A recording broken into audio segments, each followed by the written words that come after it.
Welcome to Scene 19 of Black Tower Tales following Nyx and Wiggins' Shadow Cloak. I'm Body, I'll be your player dungeon master for today. We're currently on Chaos 5. I know I had the indicator on the screen as Chaos 3 last time. That was not supposed to be like that. But when last we were with Nyx and Wiggins, they had just...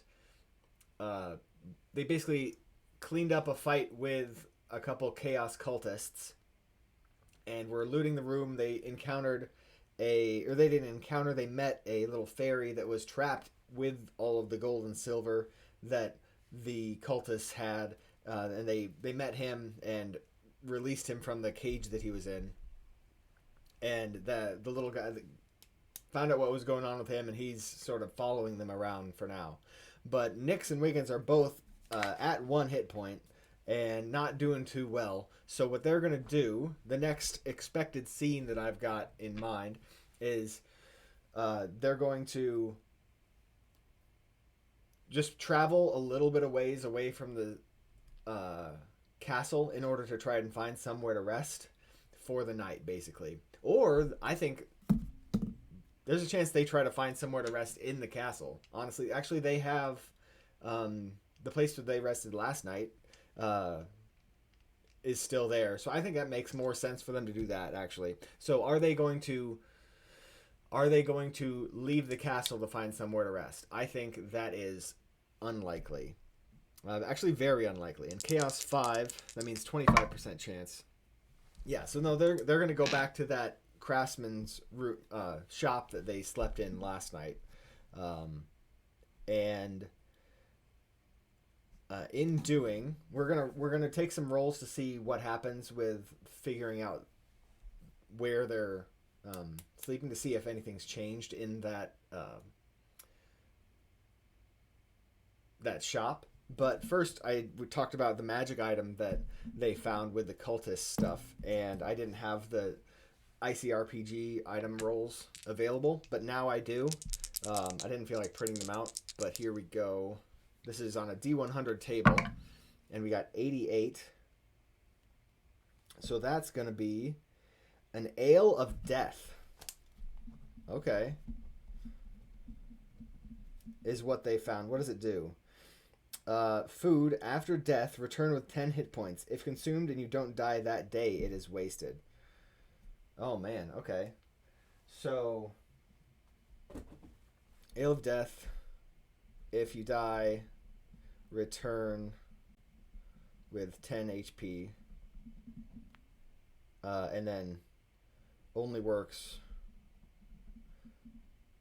for 24 hours. Right? So, obviously that seems like something that you would use after, when you think you might die, right? But the way I see it, this ale is in like this big growler. So I think this is actually, I think that they have 3. I'm going to say D4 because it might not be full, right? I have this mental image of a growler full of this stuff. But it might not be full, so I'm going to say they have D4 servings in this growler. Okay, so they only have 1 serving. So it's this growler that is mostly empty. There's only like a couple fingers at the bottom of it it looks like just basically a bottle of alcohol. But on the label, it, instead of 3 X's, like a distilled drink might have, it has 3 skulls, and then on the description it has in scrawled letters Ale of Death on it, so that's how Wiggins sort of has heard. Let's roll to see if Wiggins has heard of this before. He's gonna have an intelligence roll. Target 12 plus 2. So yeah, he's heard of Ale of Death before, and he's like, "Oh man, this is good stuff. We might need this at some point in the future." And so they put it in their gear. I think Wiggins is gonna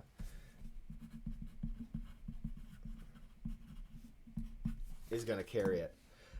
So cool. There's that. So that I was thinking they might need some time when they eventually find their place to rest to figure out what the magic item is. Like if it's just a sword, they don't know if it's a magic sword or cursed or something like that. And I don't like the idea in worlds like this where a player or where a character just knows what the magic items that they pick up are automatically, right? But now we get to roll our expected scene. Or testing the expected scene of them traveling out, and basically if they don't find somewhere to sleep specifically as far as like features, they'll just make somewhere, and maybe they won't get the best sleep, but it'll be, oh wait, no, they're not going into the wilderness, so they're basically just going to that one room, right? So we're chaos 5. Oh, and we got a 1. So this is going to be an altered scene. So that means that something happens in between. That something happens to change the scene that I thought was going to happen. So when they get to the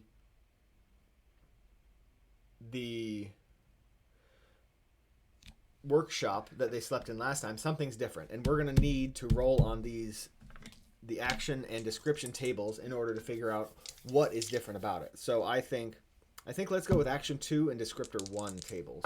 So we've got an altered scene. Altered scene 2, 1. Let's see if that works. 80, okay. Is the value here, and it's gonna reassurance for the action, and then oh my god, descriptor, oh man, and that was so, and then for the 10 slot we have 20. Dangerously, okay. So with that, when that says to me something reassurance dangerously, the crazy guy, the crazy miner that was in the clearing or at the castle, I'm gonna say that he definitely heard the explosion down below. Like there was a rumbling up here,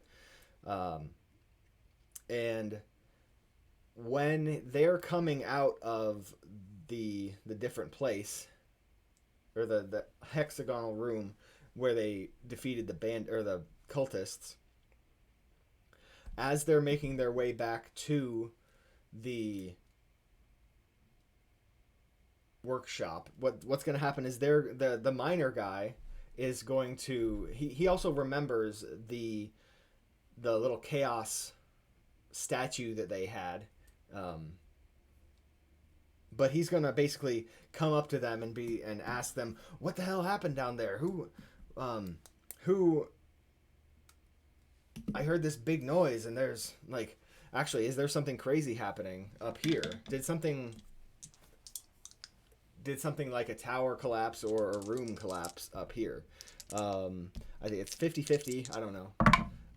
28. So yeah, so the explosion down below was so large and so chaotic that there's actually damage to this superstructure of the upstairs of the castle, and that makes me think: did the workshop that they slept in, is that still around? Like, is that damaged in some way? And I think that's 50-50. I don't know. Oh, that's a 5. So not only, yes, it's like hell yeah, the workshop that they slept in last night is just gone. So they're not gonna be able to sleep in there. Spend the night in a sort of out of the elements, unless they find somewhere else. But for now, like with that, and I think with the fact that this place is now structurally unstable, they don't know. Maybe there could be something that was damaged and it just hasn't fallen over yet because it's only been, 5-10 minutes since the explosion took place. So they sort of need to just, actually, it's probably a good idea for them to just leave anyways. So, in doing, do I think the miner is going to try to tag along? I think it's possible that he might want to, but I think they're not gonna want him to. So I think it's unlikely that he wants to tag along. So that's 35. Oh, but he definitely does. Okay. And they're not. I think they're gonna actually try to keep him away. So what they're gonna do is the miner is gonna come up to them and be like, "Hey, you guys wanna? Can I follow along with you guys? It's kind of there's kind of this crazy stuff going on out there, and I know you guys just got out of here, and you look like you're at worse for wear." But I think they don't want him. Nyx and Wiggins don't want to have this guy follow along with them. So they're gonna try to. They're basically gonna say no and try to convince him like, no, you can go your own way. And but he really wants to follow them, so I think there's a chance that he's just going to straight up attack them, seeing that they're in bad shape. I think this is 50-50. I don't know, because he's still a little crazy, right? He's still got some of this chaos stuff in his brain, and that's a 5. So once again. That's a hell yeah. So he was going to, I think, follow them at least with that hell yeah that we got before, but especially now he's not taking no for an answer. He's like, no, he's without being able to follow them, he's like really worried about what's going to happen, and he's like, no, better that you don't go, better that you never leave this place than you leave this place without me. So he's gonna basically take a swing at one of them. Okay, so the question I have though is which one? So we're gonna say high is Wiggins, so low. So like, yeah, I think, yeah, Nyx is the one with more charisma than Wiggins. So she was probably doing the talking with the miner. And so let's see. Let's do a little drawing real quick of this miner guy. He doesn't actually have a miner hat on, but I like the idea of looks sort of like a beanie.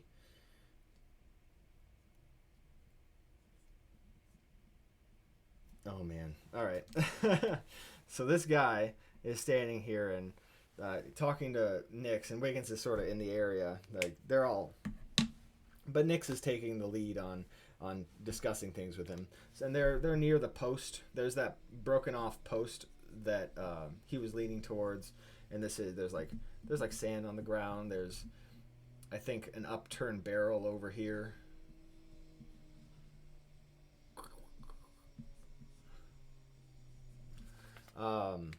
And they're basically gonna attack. So I think going left to right, the guy is being sort of sneaky about it, but he's just gonna reach out and try to punch Nyx. One thing I realized I've been doing, I've just been using the target value instead of armor for hitting things, but these guys have some stats that they've put into armor, so I'm not really doing them a service for that. I'm doing them a disservice by doing that instead of taking advantage of the armor that they have. Even though that in this case makes it easier for them to get hit. But this guy, he's just a normal miner, but he's going to swing out and try to hit Nyx with his fist. Rolls a 2. Let's say he might have a +1, but even that's not going to hit. And seeing that, like, Nyx is gonna be like, what the hell's going on? And yeah, he full out just tried to straight up punch her, and so she's like not gonna mess around with that. She's gonna move away, and I think she doesn't want to kill this guy, but she's also worse for wear, and she's gonna basically take out her bow and say to him, is like, I don't want to have to hurt you. What the fuck are you doing? And she's gonna make a charisma check in order to try to convince him not to, to take him off the ledge, basically. And hey, that's a 12 with her +1 charisma. That hits the target. So I think at the very least he's got a decent chance of not going any further. But we'll figure that out on his turn. And Wiggins Wiggins, I think, especially after seeing what happened um, down there, he saw her, unconscious and bleeding out of her ears. He doesn't want to see anything happen to her, so he's not. I think he's just gonna react as one would expect someone to react, and he's just gonna blast him with his wand. I think he's gonna back away a little bit to do that, but he's gonna just lash out, probably with some sort of fire spell. I like that idea where he's just like trying to torch this guy. And he's got +2 to that, 18. So that's a 20. And this guy, he's gonna have a whole heart, right? Everyone has a heart as far as hit points, but he rolls a D8 and has a +3. So he's got a chance to just torch this guy. A 4, so he's got a 7. So Wiggins basically just like prepares a gout of flame and goes whoosh and lights this guy up. And what we are going to see is how does this guy react. She made a convincing plea to like have him not continue attacking, and Wiggins just messed him up. But he also is kind of crazy. So let's see what he rolls on the monster reaction, and we'll figure out what happens there. So 41, monster uses its main attack. I think there's a 50-50 chance that he actually goes through with it, but in fact, what he's going to do is he's going to do a wisdom. I think it's going to be an easy check. It's going to be a 9 as far as difficult. As far as the target, it's a wisdom check to not attack, because like the only chance he has to survive sort of is if he doesn't attack. So it's going to be a wisdom check. If he rolls a 9 or above, he's going to not attack. He rolls a 10, so he's actually getting himself torched, seeing that she's got him, at the business end of an arrow. He just got really injured. He's just like, oh geez, oh, you can't. I'm sorry, oh God. And he's actually gonna realize what he just did and just run away. And try to not get himself killed. And okay, with that, that's actually going to end. Is that going to end the scene? That could end the scene. And then the next scene, I think, will be when they actually go out into the wilderness. Because this was an altered scene where they went to try to find. That's also a way that it altered the scene. That the place where they wanted to sleep had collapsed. So yeah, that changes the scene. I think that's going to end the scene actually here. But here we do have this crazy guy still following. He's still on the cast. I don't think we have any new cast there. As far as threads, I don't think we have any new threads in that way.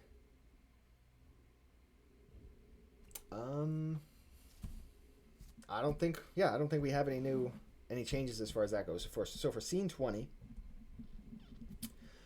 I kind of like the idea for moving forward to use a D4 to determine whether the chaos goes up or down.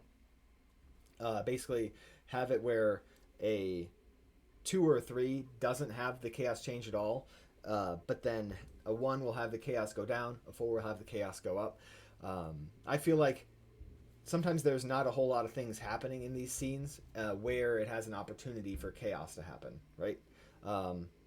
It's just something I want to try for a little bit, rather than me subjectively every scene figuring out, chaos up or down. But let's see here. So 2, chaos doesn't change, so we stay at chaos 5. And that is going to end the scene for today. Have a good one.